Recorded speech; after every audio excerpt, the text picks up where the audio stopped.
Po, meron po akong mensahe na nais kong basahin sa ating mga manonood. Payagan po ninyo na iparinig ko sa inyo ang pahayag ng Iglesia ni Cristo.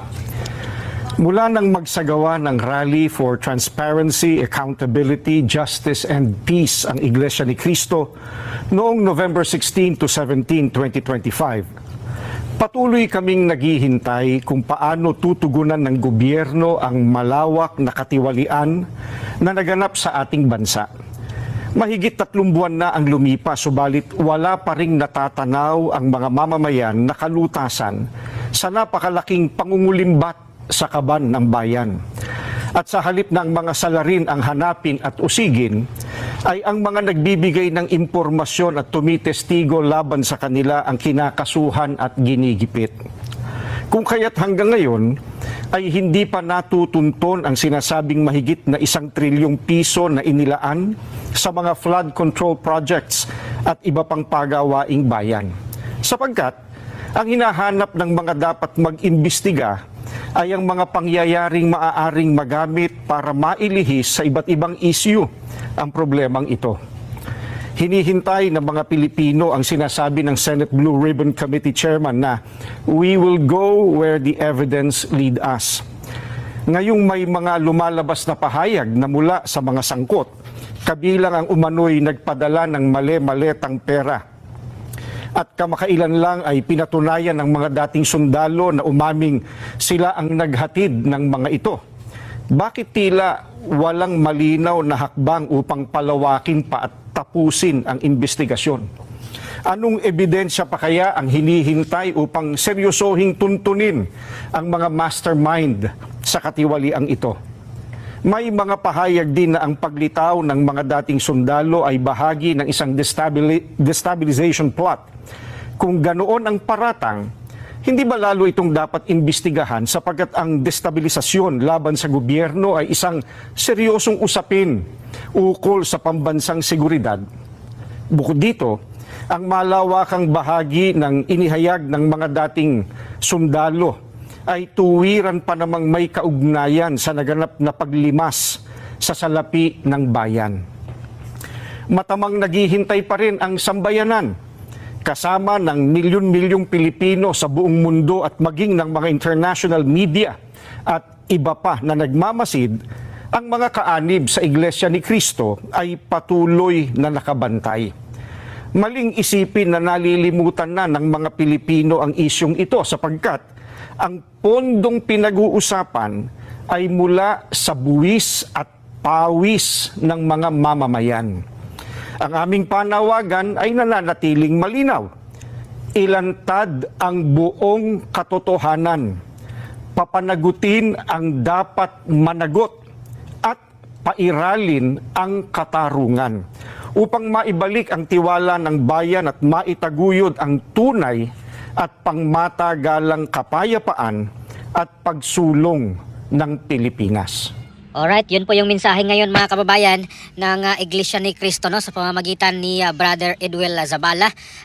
Mayroon po silang pahayag mga kababayan at patuloy pang naghihintay, no? Patuloy tayong lahat na naghihintay nga doon sa tugon ng ating gobyerno patungkol nga dito sa mga corruption na ito mga kababayan. At hanggang ngayon ay tila wala naman talagang nanagot mga kababayan dito sa mga involved dito, no? Maliban doon sa mga taga DPWH at kay dating Senador Bong Revilla mga kababayan. Pero yung ibang mga big personalidad, no, na talagang nababasa natin at naririnig na dapat ay managot, pero hanggang ngayon wala naman mga kababayan. Kaya itong Iglesia ni Cristo ay naglabas po sila ng kanilang statement, no, at hinihintay pa rin nila ang tugon ng gobyerno na ipakulong, no, na sana ang mga magnanakaw ng kaban ng bayan, no? At sinabi nga po dito rin mga kababayan ni Brother Edwel Zabala, no, na yung mga taong nag-iingay, no, na talagang gustong imbestigahan itong malawakang korupsyon na ito, itong mga witnesses, yung mga dating katrabaho or mga trabahador, no,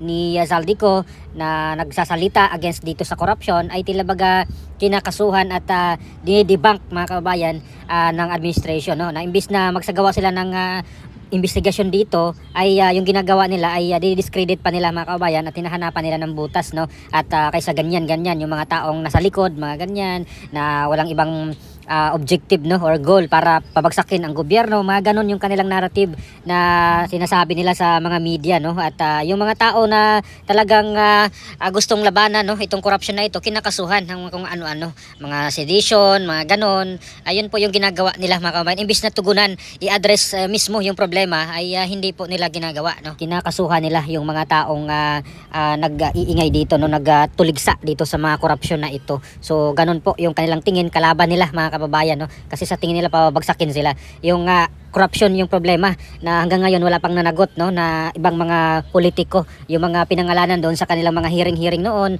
ay hindi naman nakulong, yung mga tumanggap na mga kickbacks na mga milyon-milyon, no. At lalong-lalo na itong bagong 18 na mga sundalo na talagang sinabi nila na di umano inutusan nga sila ni Saldico na i-deliver itong mga mali-malitang pera gamit ang iba't ibang sasakyan, gumamit pa ng helicopter, pati private jet ginamit pa. Kaya nakapagtataka talaga yan, mga kababayan, no, na bakit ayaw nilang imbestigahan yan, na kung gusto nilang talagang panagutin yung mga involved dito, bakit hindi nila imbestigahan ng husto yan, no. At itong Senate Blue Ribbon Committee, sana ay mag-resume ulit sila ng hearing, no, patungkol dito, kasi bagong development pa ito dito sa mga witnesses na naghanap sila dati ng mga witness, kung saan daw abutin ng mga ebidensya ay doon sila pupunta, sabi ni Lacson. Pero ngayon ito na, meron ng 18 mga sundalo na dagdag doon kay Guteza, no, kasi nung kay Guteza talagang hinanapan nila ng butas yung kanyang affidavit, mga kaubayan, no, na peke daw. Ito ngayon bagong lumantad na mga 18 sundalo, tingnan natin kung ano kaya masabi nila. Baka sabihin naman peke yung notaryo na naman, o kaya yung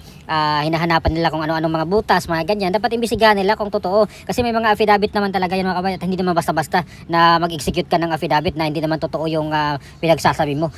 Talagang napakahirap yan at delikado talaga, makulong ka yan, mga kabayan, sa pagsisinungaling, no. At isa pa, yung buhay nila talaga ay nalagay sa alanganin dito sa kailang mga inilantad, no, or nilantad na mga pangalan ng mga malalaking politiko po ito, mga kababayan, no.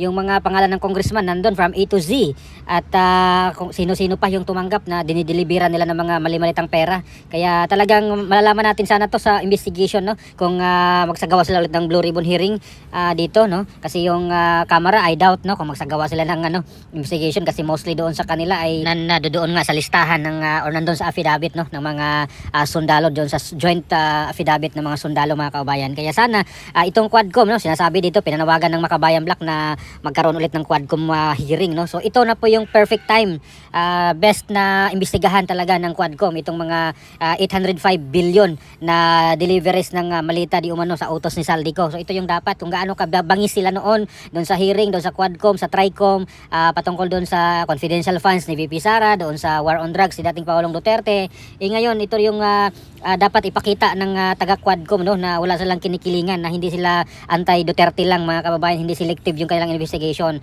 So ito yung dapat investigation nila, or ito yung dapat imbestigahan nila, hindi na yung confidential funds ni VP Sara, kasi paulit-ulit na wala naman silang napala doon, at hindi naman naniwala yung mga tao. Kitang-kita naman natin sa survey yan, mga kababayan. So ito yung Quadcom, no, dapat imbestigahan niyo yung mga sarili niyo diyan sa sa Kongreso, sa lower house, yung mga kasamahan niyo na involved di umano dito sa nakatanggap, no, or di hinahatiran ng mga milyon-milyong pera. So ano pa masasabi niyo dito, mga kababayan, sa bagong pahayag, no, ng Iglesia ni Cristo? Hanggang ngayon ay naghahintay pa sila kung ano pa yung mangyayari, no, doon sa pagpakulong doon sa mga magnanakaw dito sa ating gobyerno. So please comment down below. Maraming salamat. God bless po sa ating lahat.